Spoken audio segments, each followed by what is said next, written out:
A long time ago there lived a poor slave whose name was Aesop.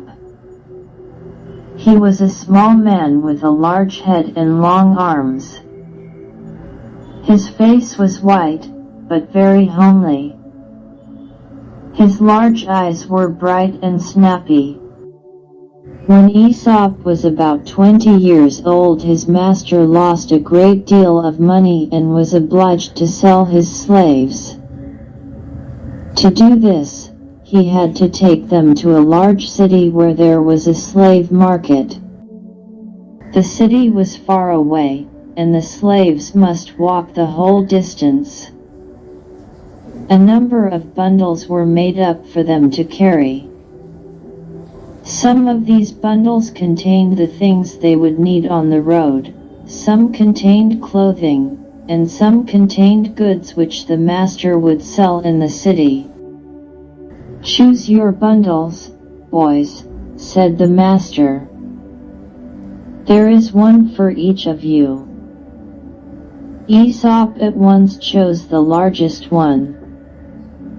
The other slaves laughed and said he was foolish.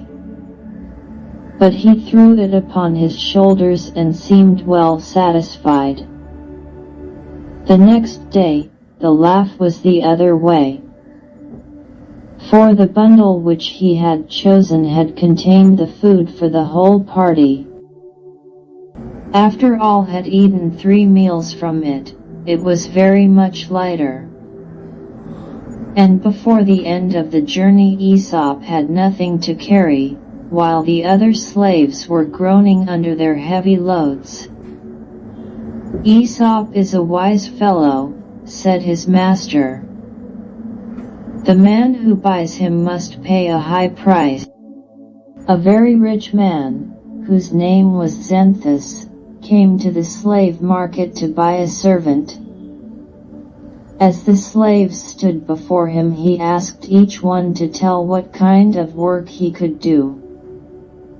All were eager to be bought by Xanthus because they knew he would be a kind master. So each one boasted of his skill in doing some sort of labor. One was a fine gardener, another could take care of horses, a third was a good cook, a fourth could manage a household. "And what can you do, Aesop?"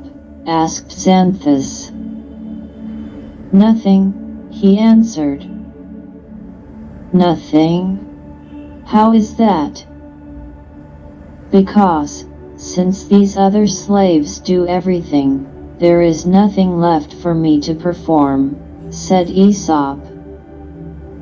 This answer pleased the rich man so well that he bought Aesop at once, and took him to his home on the island of Samos.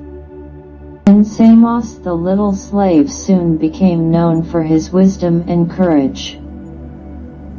He often amused his master and his master's friends by telling droll fables about birds and beasts that could talk.